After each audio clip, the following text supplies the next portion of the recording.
De niño, mi papá era un gran fan de los deportes. La mayoría de los sábados, él ya estaba levantado muy temprano, cortando el césped o haciendo cualquier tarea que hiciera falta para ese día en particular. Yo me despertaba y veía los dibujos animados del sábado por la mañana, pero cerca de las 3 de la tarde, mi papá ya habría terminado todo lo que tenía que hacer ese sábado y lo encontraba en la sala. Él se servía su té helado y se sentaba en su sillón reclinable. Y entonces sabía que se estaba preparando para ver Wide World of Sports de ABC. Y aquello se convirtió en una tradición muy especial para mi papá y para mí, ya que en aquel entonces la cadena ABC ofrecía una gama sumamente diversa de deportes internacionales. Y gracias a eso pude ver eventos deportivos tremendos e incluso boxeadores. Recuerdo haber podido ver a Muhammad Ali y George Foreman, Sugar Ray Leonard y Durán y al maravilloso Marvin Hagler. Así que mi papá y yo teníamos ese gran vínculo de sentarnos cada sábado por la tarde a ver Wide World of Sports de ABC. Y una de las cosas que recordaba tan vívidamente era su introducción cuando empezaban a salir al aire. Tenían esa frase tremenda que hablaba de la emoción de la victoria y la agonía de la derrota. Y fue a través de ese proceso que empecé a desarrollar supongo, un anhelo o un deseo por los deportes. Mi papá era un gran fan de los Dallas Cowboys. Sé que es difícil de creer, pero era un fanático enorme de los Dallas Cowboys. Y luego, para el baloncesto, le encantaba seguir a los Boston Celtics. Así que pasábamos nuestros sábados involucrados en algún tipo de evento deportivo o viéndolo por televisión. Así que siendo solo un niño en la casa, empezaba a imitar lo que habíamos estado viendo ese día. Especialmente el baloncesto, corría de un lado a otro por el pasillo. Tenía una pelotita de baloncesto Nerf, solo una pelotita pequeña, una especie de pelota de espuma, y jugaba con ella por todo el pasillo. No tenía canasta, solo tenía la pelota Nerf. Así que no era nada raro que yo creara mi propio tipo de juego de baloncesto y luego, por supuesto, transmitía el juego mientras estaba en medio del juego y empezaba a gritar, quedan 5 segundos en el reloj y Greg tiene el balón y está driblando por la cancha y es 5, 4, 3, 2 y Greg tira, swish, swish. Ahí lo logró y la multitud se volvía loca y él gana el juego y yo hacía los ruidos de la multitud y corría por el pasillo diciendo, ganamos, ganamos. Había todo tipo de escenarios diferentes que ocurrían. A veces estaba en la línea de tiros libres y botaba el balón. Y quedaba un segundo en el reloj y el juego estaba empatado y Greg estaba en un tiro libre, 1-1, y yo botaba y luego miraba hacia arriba y luego respiraba y luego tiraba y limpio. Y oh, la multitud se volvía loca. Ganaron el partido. Había en algunas ocasiones momentos en los que fallaba un tiro o se me iba el balón fuera, o toda esa clase de situaciones, ya saben, para recrearlo, para que el juego pudiera parecer más justo y real. Fue en una de esas tardes que mi papá, supongo que me había estado escuchando y notando todo lo que pasaba, vino y se dio cuenta de que no había una canasta. Así que salió y encontró un pequeño bote de basura redondo y tomó una percha y empezó a ponerla alrededor del borde de ese bote de basura, hasta que hizo una canasta, un aro, y tomó unos tornillos y cosas y lo puso allí en la puerta, la entrada a su habitación en nuestro pasillo. Y así empecé a dedicarme a eso. Al cabo de un tiempo, él se dio cuenta de todo e incluso mi mamá notó que la casa se había quedado muy silenciosa. Y yo lanzaba el balón, pero no lo encestaba en la canasta. y ahora la multitud se había quedado en silencio. Y finalmente, al poco tiempo, las luces del pasillo se apagaron. La multitud se fue a casa. Me fui. Entré en mi habitación y me puse a hacer otra cosa, por el simple hecho de que es muy diferente cuando tienes una meta. Cuando tienes una meta clara y definida. Necesitamos saber cuál es la voluntad de Dios para nosotros. Necesitamos saber cuál es la meta. De lo contrario, ¿cómo mides el éxito? Necesitamos algunos objetivos. Las metas proporcionan un sentido claro de dirección, propósito y enfoque. Las metas nos ayudan a definir lo que queremos lograr. Y así que déjenme preguntarles, ¿qué quieren lograr en su relación con Dios? ¿Qué es lo que queremos lograr nosotros como iglesia, específicamente aquí en New Life Brownsville? He tenido que sentarme con calma y hacerme ese tipo de pregunta profunda en mi función como pastor, como el pastor principal de New Life Brownsville. ¿Qué es lo que yo quiero lograr? ¿Cuál es el objetivo? ¿Cuál es la meta? Tener una meta definida fomenta la persistencia. Fomenta la persistencia incluso durante tiempos y momentos difíciles. Me tomó bastante tiempo, pero al poco tiempo comencé a encestar finalmente esa pelotita de Nerf, ese pequeño balón de baloncesto Nerf en la canasta. Empecé a trabajar en ello y a practicar, y comencé a encestar de verdad. Empecé a llegar a un punto en el que podía meter esa pelotita en el aro, y eso empezó a generar en mí cierta confianza en mí mismo. Necesitamos una meta. Proverbios, Salomón hablaría sobre tal tema. Proverbios 29, versículo 18. Nos resulta familiar.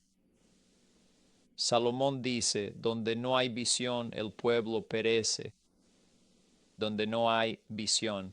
Visión, en este sentido tan particular, en realidad podrías traducir esto como guía divina. Donde no hay guía divina, el pueblo acaba pereciendo. La palabra perecer, sin embargo, es muy interesante en este contexto particular. Perecer significa quitarse las restricciones. En lugar de tener límites claros y definidos, en lugar de saber exactamente cuál es el objetivo o cuál es la meta, perecer significa que no hay una meta final, no hay un objetivo concreto y no existen los límites. Y así la implicación es que perecer significa que simplemente te descontrolas. Así que Proverbios 29:18 podría traducirse en realidad como donde no hay guía divina, el pueblo simplemente se descontrola, pierden su brújula moral, se vuelven vulnerables, son zarandeados por todo viento de doctrina. Es fascinante porque Salomón hace referencia en Proverbios 29:18 a que hay una nota al margen que conecta eso con lo que sucedió cuando Moisés subió al monte Sinaí. La Biblia dice que no había visión abierta, lo que significa que no había una guía divina abierta. El pueblo en ese momento no sabía cuál era su meta, cuál era su objetivo. No conocían las barandillas ni los límites. Y entonces, ¿qué pasó? El pueblo se desenfrenó, se descontrolaron. Y al hacer eso, se pusieron a fabricar un becerro de oro. ¿Cuál debería ser entonces la visión? ¿Cuál debería ser el objetivo principal, la meta de New Life Brownsville? No quiero vernos descontrolados, ni vernos quitándonos las restricciones, ni vernos sin un propósito, sin un enfoque claro, viniendo simplemente a la iglesia y estando en la presencia de Dios.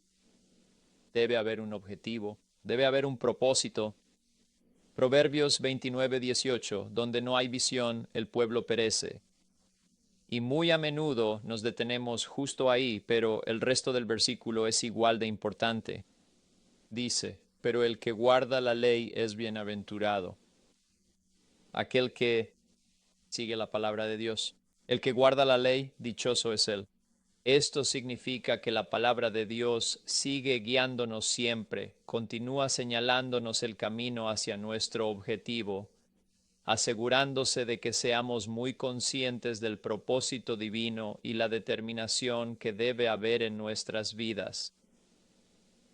Y así, pensando en todos estos puntos particulares y comprendiendo nuestro tema, una verdadera visión para nuestra iglesia no es algo que simplemente debamos inventar.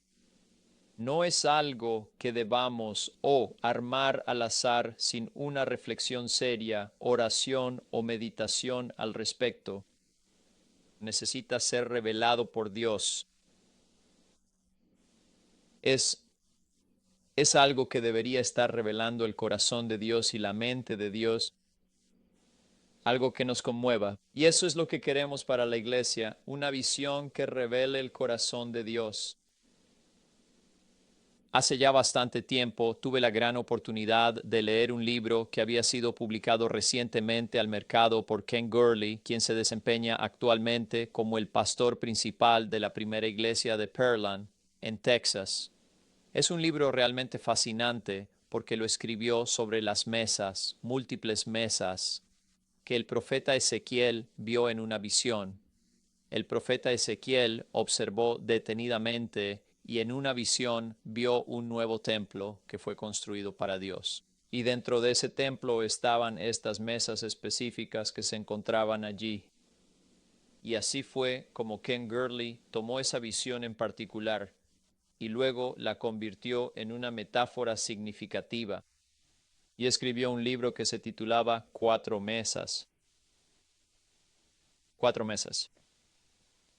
Y es precisamente a través de la metáfora de las cuatro mesas que Ken Gurley nos explica el plan cuádruple de todo creyente que ha nacido de nuevo. Que todos nosotros, los que hemos nacido de nuevo, que debería haber cuatro mesas en las que siempre deberíamos sentarnos, una mesa de amor profundo, una mesa de crecimiento espiritual, una mesa de servicio constante y una mesa de ir y hacer discípulos. Fue precisamente al leer este libro y comprender plenamente que como iglesia, como pastor, como individuo, con una familia propia y con hijos, nosotros necesitábamos establecer una meta clara, necesitábamos un objetivo, que al leer ese libro yo llegué a creer que esta sería una de las mejores visiones que podríamos tener para nuestra iglesia local. Es una visión sencilla, no es nada difícil. De hecho, es algo que cualquiera puede recordar que nosotros como iglesia y tú como individuo, como unidad familiar, que tú y yo, que amemos a Dios, que crezcamos en nuestra fe, que aprendamos a servir a los demás y luego ir a ser discípulos. Por eso si miras a tu alrededor en nuestra iglesia, al pasar por los pasillos, cuando estés en el café y camines por ahí, encontrarás plasmada nuestra visión por todas partes, amando a Dios, creciendo en fe, sirviendo a otros, ir y hacer discípulos. A lo largo de las próximas 6 semanas, tú y yo colectivamente vamos a estudiar este libro del pastor Ken Gurley. Como pueden ver, no es muy extenso, pero es muy importante. Y diré que es importante que lean los capítulos indicados antes de venir a cada grupo de conexión. Su líder les dará las páginas y los capítulos que deben leer cada semana. Y les prometo que no es exigente. Los capítulos solo tienen unas 3 o 4 páginas de extensión. No va a ser una tarea muy exigente, pero sí creo que encontrarán este libro de gran valor y que leer los capítulos los preparará para poder entender mucho mejor por qué esto es tan fundamental e importante para nosotros como iglesia. Leer los capítulos los preparará para los videos que verán cada semana. Ken Gurley impartirá las lecciones. Él será de hecho quien esté en el video enseñando. Una vez que hayan leído los capítulos y vean el video, habrá preguntas de discusión al final. y tengo el presentimiento de que saldrán cambiados por todo lo que van a encontrar en las próximas 6 semanas. Van a entender mejor el corazón y la carga de New Life Brownsville.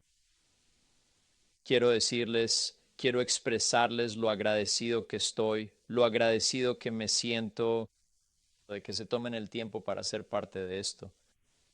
En una iglesia de nuestro tamaño, que ustedes se involucren me hace sentir muy honrado.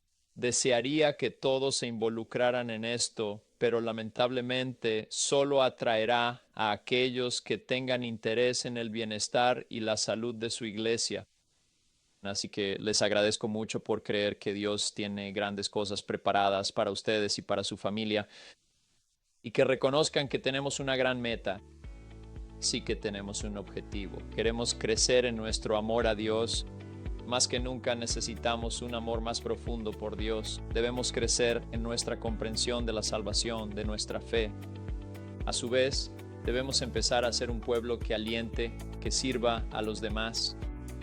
Y luego, sobre todo, debemos declarar este mensaje de salvación por donde vayamos. Debemos ir y debemos hacer discípulos. Gracias por su tiempo y prometo que las próximas 6 semanas serán poderosas. Los amo a cada uno de ustedes. Tengan una excelente noche. Dios los bendiga.